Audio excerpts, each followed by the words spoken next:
नमस्कार बच्चों, आइए बच्चों आज हम इस वीडियो के माध्यम से लर्निंग आउटकम पर आधारित लर्निंग गैप सामग्री ब्रिज कोर्स कक्षा 8 विषय हिंदी, इसके अंतर्गत हम काव्य रस पेज नंबर 13 से लेकर 16 तक, जिसमें पाठ्य सामग्री दी गई है माँ कह एक कहानी, जिसका लर्निंग आउटकम है H715।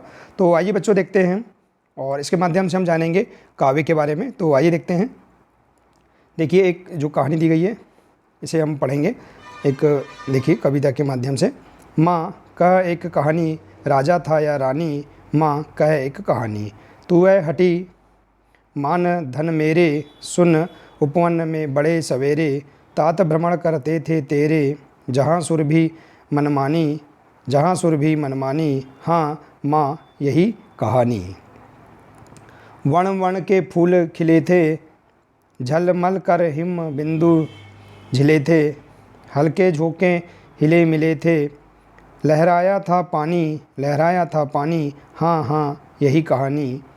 गाते थे खग कल कल स्वर से, सहसा एक हंस ऊपर से, गिरा विद्ध होकर खग सर से, हुई पक्ष की हानि, हुई पक्ष की हानि, करुणा भरी कहानी। तो देखिए, इस प्रकार से आप यहाँ इस कहानी को कविता के माध्यम से समझेंगे। देखिए, जिसमें माँ अपने एक बेटे को कहानी सुना रही है। देखिए, तो आइए देखते हैं इसके अंतर्गत अभ्यास वर्कशीट।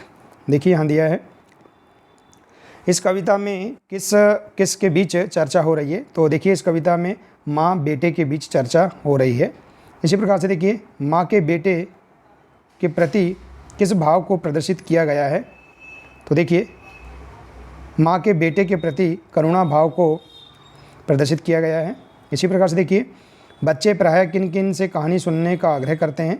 तो माँ से, दादा दादी, शिक्षक एवं बड़े भाई बहन से कहानी सुनने का आग्रह करते हैं।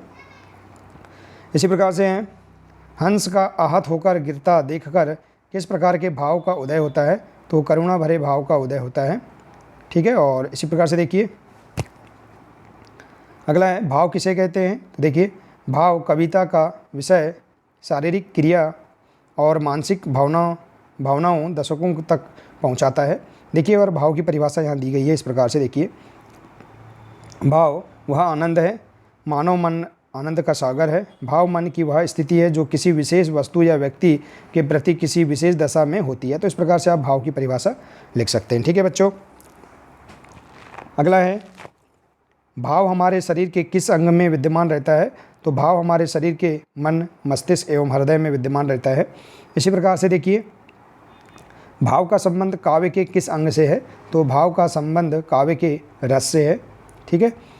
तो इस प्रकार से आप इन प्रश्नों को आप पूर्ण कर सकते हैं। आइए इसी प्रकार से देखते हैं अगला अभ्यास। देखिए, जिसमें दिया है, किसी काव्य के पढ़ने, सुनने, देखने से जो आनंद की प्राप्ति होती है उसे क्या कहते हैं। रस कहते हैं। इस निष्पत्ति के विषय में भरत मुनि ने कहा है, विभानुभाव व्यभिचारी संयोगादृश निष्पत्ति, अर्थात भाव, विभाव और अनुभव एवं व्यभिचारी भाव के संयोग से रस की निष्पत्ति होती है। भाव की परिभाषा देखिए, भाव आनंद है। भाव मानव मन आनंद का सागर है। भाव मन की वह स्थिति है जो किसी विशेष वस्तु या व्यक्ति के प्रति किसी विशेष दशा में होती है। स्थानीय भाव, स्थायी भाव मन में चिरकाल से स्थित होते हैं, उचित समय आने पर उत्पन्न होते हैं। जितने रस हैं उतने ही स्थायी भाव हैं। इसी प्रकार से विभाव, स्थायी भाव के कारण विभाव है। ये स्थायी भाव को जागृत या उद्दीप्त करने वाले होते हैं। इसी प्रकार से संचारी भाव, स्थायी भावों को पुष्ट और पोषित करने के लिए संचारी भाव होते हैं। इनकी स्थिति पानी के बुलबुले के समान होती है। इनकी संख्या कितनी है संचारी भाव की? 33 है। इसी प्रकार से देखिए, अनुभाव, आश्रय की चेष्टा अनुभव कहलाती है। इनसे भावों का अनुभव होता है। तो इस प्रकार से आप यहाँ जानकारी जो दी गई है भाव, विभाव, स्थायी भाव, संचारी भाव, अनुभाव के बारे में, इसे आप समझ लेंगे। आइए देखते हैं हम इसके अंतर्गत वर्कशीट 1। इसमें दिया है, मैया री मोही माखन भावे, जो मेवा पकवान कहती तू, मोही नहीं रुचि आवे। तो देखिए, इस प्रकार से यहाँ पर इसे समझ लेंगे। अब देखिए, पद को पढ़िए और बताइए। यहाँ दिया है इस पद में कौन किससे कह रहा है। तो देखिए इस पद में मैया रे मोही माखन भावे, तो कृष्ण जी अपनी माँ यशोदा से कह रहा है। इसी प्रकार से देखिए माता और पुत्र के बीच यहाँ कौन सा भाव प्रदर्शित हो रहा है। तो माता और पुत्र के बीच यहाँ रुचि भाव प्रदर्शित हो रहा है। इसी प्रकार से देखिए बालक कृष्ण को क्या चीज़ खाने में अच्छी लगती है। तो बालक कृष्ण को माखन खाने में अच्छी लगती है, तो इसे आप यहाँ लिख सकते हैं। इसी प्रकार से माता के पुत्र के प्रति प्रेम को क्या कहते हैं। तो माता के पुत्र के प्रति प्रेम को वात्सल्य कहते हैं। ठीक है, देखिए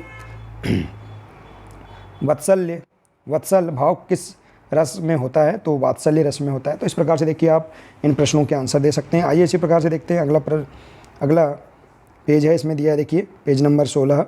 इसमें मूल्यांकन 4 दिया है, वर्कशीट क्रमांक 3। आइए इसे हम पूर्ण करते हैं। देखिए काव्य में रस और उसके स्थायी भाव पढ़िए और समझिए। देखिए यहाँ रस दिया है और इसके स्थायी भाव दिए हैं। जितने रस होते हैं उनके स्थायी भाव भी उतने ही होते हैं। जैसे श्रृंगार रस का स्थायी भाव क्या है, रति। हास्य रस का स्थायी भाव हास। करुण रस का शोक। रौद्र रस का क्रोध। विभत्स रस का जुगुप्सा।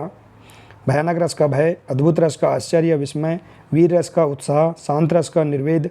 वात्सल रस का वत्सल। पुत्र शिष्य प्रेम। तो इस प्रकार से रस और उनके स्थायी भाव हम जान सकते हैं। आइए इसी के अंतर्गत हम अब इन प्रश्नों के उत्तर इस प्रकार से दे सकते हैं। प्रश्न है निम्नलिखित उदाहरण में उनके नीचे रस और स्थायी भाव लिखिए। जैसे घन घमंड घन गर्जत घोरा। प्रियाहीन डरपत मन मोरा।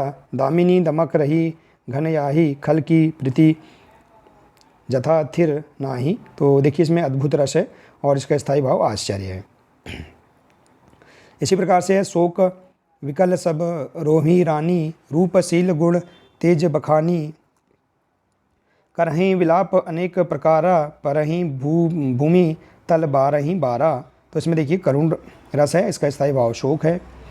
इसी प्रकार से एक और अजगर ही जसी। एक और मृगराय। विकल बटोही बीच ही। परियो मूर्छा खाए। तो देखिए यह रस भयानक रस है इसमें और इसका स्थायी भाव भय है। अगला है सिर घोट मोट पर चुटिया थी लहराती। थी तोंद लटक कर घुटनों को छू जाती। जब मटक मटक कर चले हंसी भी भारी। हो गई देख कर लोट पोट नर नारी। तो देखिए यह हास्य, इसमें हास्य रस है और इसका स्थायी भाव हास है। ठीक है, तो इस प्रकार से देखिए आप यहाँ पर वर्कशीट क्रमांक 1, 2, 3 और मूल्यांकन कार्य इसे आप इस प्रकार से पूर्ण कर सकते हैं। ठीक है बच्चों, देखिए तो बच्चों आशा है कि आपको ये सभी वर्कशीट एवं मूल्यांकन कार्य समझ में आ गए होंगे। तो बच्चों आज के लिए सिर्फ इतना ही है। मिलते हैं नेक्स्ट वीडियो में। नमस्कार।